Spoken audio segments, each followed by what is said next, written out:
This is Pet Life Radio. Let's talk pets.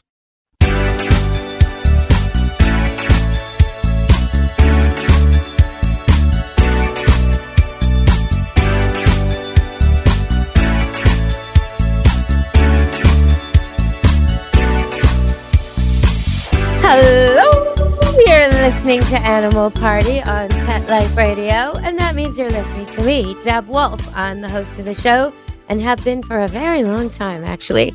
And I'm noticing how popular podcasts are getting. In fact, this show's gotten so popular on Spotify, it's fantastic. And I just want all the listeners to know, because there's new listeners every single show, I want you to know that if you have a question you want to ask me on air and you want me to answer it, all you have to do is send your voice clip to Deb, D-E-B, Deb, like my name, at petliferadio.com. Just send me your voice clip and we'll play it. You know, it might be a question like, why won't my cat eat this food? Or how come my dog doesn't like my new boyfriend? Or maybe my dog is doing something really peculiar and I want to know why he does that weird thing. Or my cat just does something strange and unexplained, or something wonderful. Or maybe you want to tell me about something your dog or cat does that shows you their sense of humor. Because I see it all the time here at Camp Good Dog. I see dogs playing pranks on each other and playing little practical jokes on people and totally enjoying. Some dogs enjoy being dressed up in costumes, enjoying getting a laugh. So I want to know, do you see a sense of humor in your dog or your cat or somebody else's? And can you send me a voice clip about it? Deb at petliferadio.com. Okay, so today's show, I want to talk about Halloween and Halloween safety, but I'm also going to have to talk about coyotes because lately people are feeding them. What is wrong with people? Why are they feeding wildlife? Okay, I know coyotes look like dogs. They look like medium-sized to small dogs, and they're very good at body language, communicating with their faces, very, very good at sucking you in, people. Very good at doing that little biggie face and that, oh, I'm so friendly face. And in fact, they really are almost the Academy Award winners of the dog world.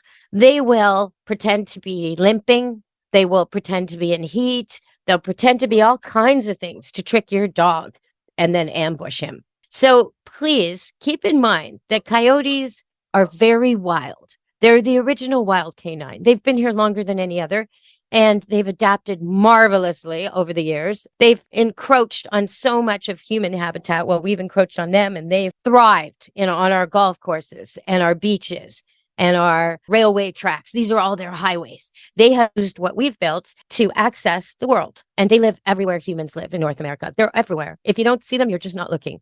They're mostly out at night, but not always, dusk to dawn, which is a long time in winter up in the northern part of North America. That means they're out as early as 4 o'clock in the afternoon and maybe don't go back into their dens till 8 the next day. There's a lot of time for the coyotes to be out looking for your cats.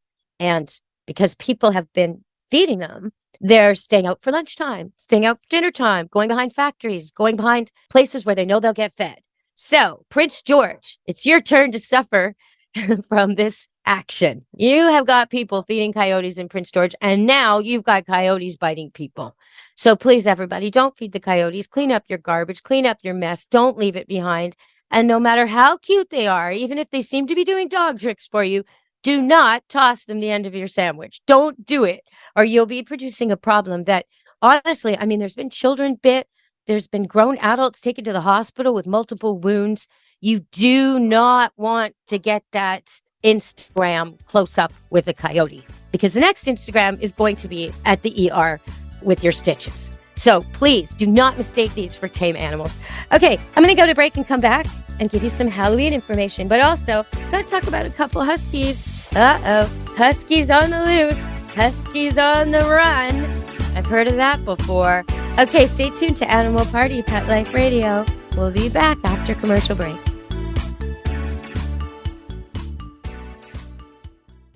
Take a bite out of your competition. Advertise your business with an ad in Pet Life Radio podcasts and radio shows.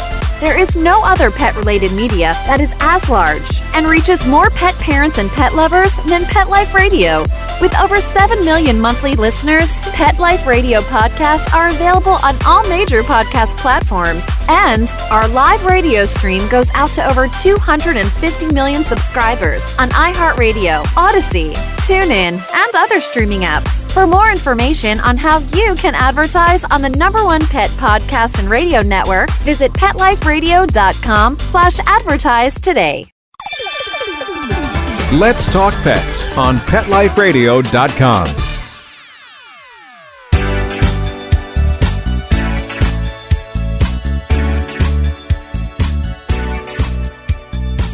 Hello, we're back at Animal Party Pet Life Radio. Well, recently I went to the Mission Farmers Market and I was wandering around and I just happened to see someone I know who was playing guitar, paid to be there and make the music for the event. So I joined him for a couple songs, singing away, and got to know him a little better. And now it's about a month after that, and I get a message from a friend. You remember that guy, Lawrence, you were singing with at the Mission Farmers Market? Yes, of course I remember him. Great guitar. It was a fun day. Well, he's got a favor to ask you. Okay, so here's the favor. He lives up Hatzic Mountain. He lives up where the Sasquatch ski resort is. And he and his wife are just out having a nice little walk in the fall, enjoying the colors. And of course, what do they find?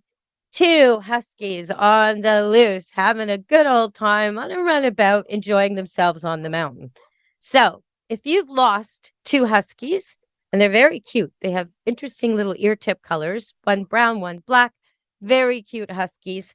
If you lost them, they have been found on Hatzic Mountain, and people would like them to go to their rightful home. But there's quite a good chance that they're not going to be found because we haven't noticed anything on Facebook. There's nobody seems to be looking for these 2 lovely, energetic, young huskies. So if you would like to have 2 huskies, then there are 2 available over on Hatzic Mountain. And if you contact me, I'll be able to hook you up with how to rescue those huskies. So why would 2 huskies be running loose on a mountain? Well, that's the thing about huskies. You've probably seen them pulling sleds. You've probably seen them. And you probably get the idea that they love to run. Yes, they love to run. They're bred to run. That's their thing. Long distance, long journeys, big treks, exploration dogs. That's what they like. Exploring new territory. Okay, that's their go-to. The way golden retrievers like to swim, the way certain guardian livestock dogs like Maramas, or like to protect the herd, the way border collies like to move the sheep.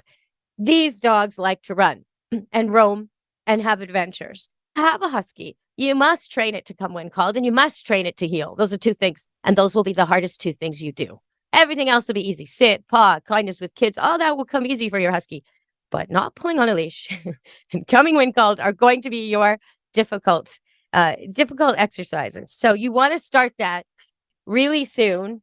And if you want to go to Deb Wolfe-Pet Expert on YouTube, there's lots of tips on how to train dogs to come and how to train dogs to heel on leash. All of that is easily done, but you're going to need to have a really strong reward for these huskies. And I would suggest that if you have 2, until they're super good and well-behaved and absolutely almost military precision on their come and their heel, until that happens, I would suggest let them off leash one at a time, because they're not going to go on a walkabout without the other. These 2 are bonded. So keep one on leash, let the other one have a free run, then switch and switch and switch. If you're in a closed area like a tennis court where you could close all the gates, yeah, let them have a good run, or backyard. But until they're coming when called reliably 100%, don't go out in the woods and let them go, because they'll end up on some mountain, some lost and found site. Okay. Going to go to one more break, and then I'm going to come back and tell you all about Halloween, the most scary time of the year for dogs. Stay tuned on Animal Party at Life Radio. Molly, here's your dinner. Zeus, that's not your food. Don't let that happen to your precious cat. Elevate your cat's eating experience with the Cat Tree Tray. The Cat Tree Tray keeps your cat's food off the floor and conveniently located on the cat tree. It's the perfect way to eat. It's a beautiful wrought iron tray that easily attaches to your cat tree and keeps dogs and other critters out of your cat's dish. A must for multi-pet households. There's a 6-inch tray for large bowls and a 4-inch tray for smaller bowls. Purchase your cat tree tray today. Go right now to cattreetray.com. That's cattreetray.com. cattreetray.com. Let's talk pets. Let's talk pets On Pet Life Radio. Pet Life Radio. PetLifeRadio.com.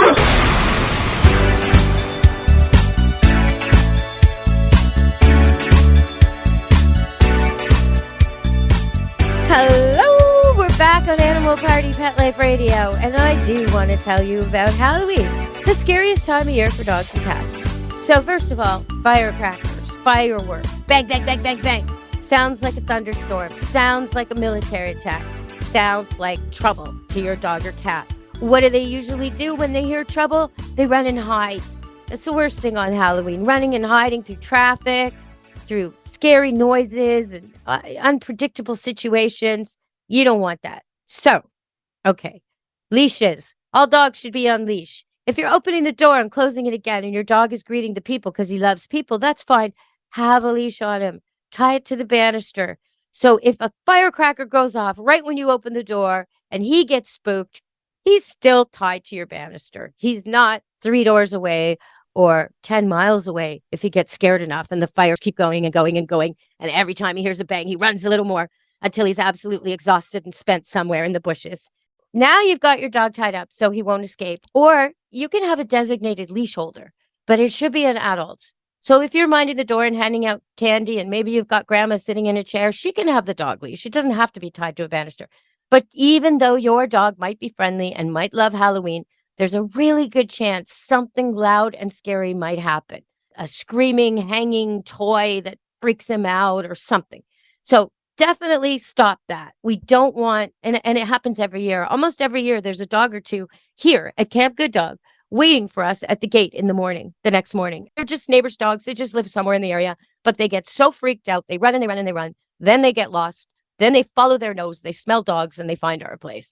And invariably, I'm trying to find their owners the next day. So you don't want that to be your dog. And you don't want your dog at the SPCA or the pound or getting hit by a car. So make sure that's happening. As far as cats go, you want them locked away in a room that's shut. And if you've got kids who are a little bit bratty or forgetful and might open the door, barricade it. Lock it. Make it so the kids can't accidentally go in there and let the cat out. You do not want your cat outside on Halloween with all this going on. Okay, now, oh my goodness, I hate this topic, but I have to cover it. If you have a black cat already, October 1st, the very beginning of this month, you should be really watching that black cat. Do not let that black cat out. If you can make that black cat a house cat for the month of October, fantastic. He will survive Halloween. If you do not, and he's out and about, and some awful person with a really bad idea finds him, he could be victimized really badly for the sake of a Halloween, worship activity, if you will. Don't do it. You want your cat alive and well and healthy, and black cats are special targets. They are just so sought after at this time of year for horrible things. So keep your black cat inside. I have a black cat. Her name is Xena. And she does not like to be outside. Now, I live on 5 acres and it's got a huge fence around it. And the dogs keep the animals away. So the cats are pretty safe. Now, she doesn't really go to strangers and she doesn't really hang out on the driveway where odd people might find her. So I'm not too worried about her out here at Camp Good Dog. But when I lived in the city, if I had a black cat, I would have locked it in my bedroom for the month of October because there's just too many people about looking to do trouble to black cats. Okay, so having said that, we'll move on to nicer topics. Xylitol. Xylitol is a sweetener that they put in a lot of candies, to make them not so fattening for us. Xylitol is very dangerous for pets. So you want to make sure your dogs and cats are not picking up any scrap candies lying around. I mean, the candies have these cool wrappers that make cool sounds and they shine and they glimmer and they make cats really drawn to them to play with them and sort of bat them around the house and hide them under the carpet and chew on the ends. And all that is really not safe. The wrapper can end up in their intestines, but the xylitol can leak out and into their system. So be real careful. Your cats are not getting at wrappers or candies. And the same is true for the dogs. The dogs will go for it because of the smell. and then they'll eat them with the wrapper and all sometimes. So that's terrible. And then you have chocolate. Chocolate. I love chocolate. Most dogs are terribly affected by chocolate. There's a few dogs who can handle it, but most dogs, it's deadly. Really. Like that dark, beautiful chocolate, the richer, the darker, the more expensive the chocolate, the more deadly. So make sure they're nowhere near chocolate bars. And that's hard to do on Halloween with kids, take a bite of one, they don't like it, they throw it in the grass. Well, your dog's going to find that. So be real careful. Rake up the lawn the next day. Have your dogs on leashes for a few days after Halloween, because there's going to be scraps of chocolate everywhere. Firecrackers or different explosive little things that haven't quite gone off yet. There's going to be those around. There could be broken glass. So I would say walking at night probably isn't the best idea. Walk where you can see for a few days until things are cleaned up and more organized. Maybe November 5th is kind of when we calm down after Halloween and we can let our black cats out. We can go for walks at night and not worry about finding all kinds of food garbage and scraps that'll hurt our dogs and cats. Okay, so now if you're going to dress up your pets, some pets like it. Some pets have a sense of humor and they love to be part of the fun. You can get your dog or cat used to it real easy by doing a very easy, simple costume. Simplest, easiest, least intrusive costume you can think of, and put it on just for a few seconds.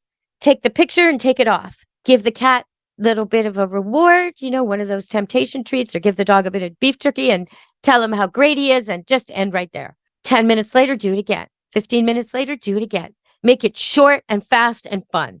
Okay, so now as you're doing it more and more, they start to think, ooh, costume means treat. Oh, I like this. Costume's good attention. And I get cuddles. Oh, this is good.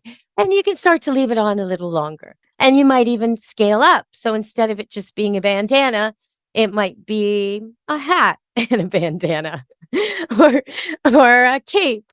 Always make sure that they can walk easily, that their shoulders and arms move great, that they can urinate and defecate with no problems, that nothing's covering their eyes or their ears or their mouth, that nothing's hanging off that they might bite or ingest. Be very, very careful with the costumes you pick. And less is always more when it comes to costumes. So that's a big one. And then when you pick your children's costumes or your decorations, just be mindful that you're not picking things that the cats will have to chase and catch and eat, right? Don't pick fluttery, shiny things. Just think about it when you pick your costumes. And that way you'll have a whole lot more fun on Halloween and you'll be totally safe. Watch out for the candles and the pumpkins. It's a good idea to get one of those fake candles instead. If you're doing jack-o'-lanterns, I know it's been all over the internet that your pumpkin will last longer if you dunk it in bleach. But that's really bad because pumpkins are food to wildlife, food to my goats. They're food to a lot of animals. They're food to your dogs. So it's much better if you want your pumpkin to be preserved, soak it in vinegar. That way, afterwards, if a raccoon or something gets at it in the garbage or it goes to the landfill, you can put it right in your compost. And the vinegar is no problem for anybody, but it will preserve the pumpkin longer.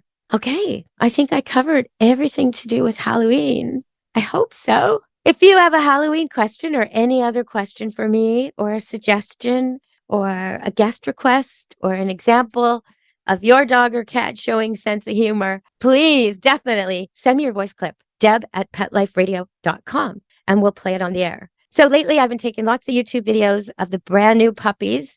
They were born last week when I was supposed to be on the air live doing a radio show. So I had to play a backup show, but that's okay because we had a whole bunch of puppies born, beautiful golden doodles, 2 boys, 4 girls. So there's 6 of them.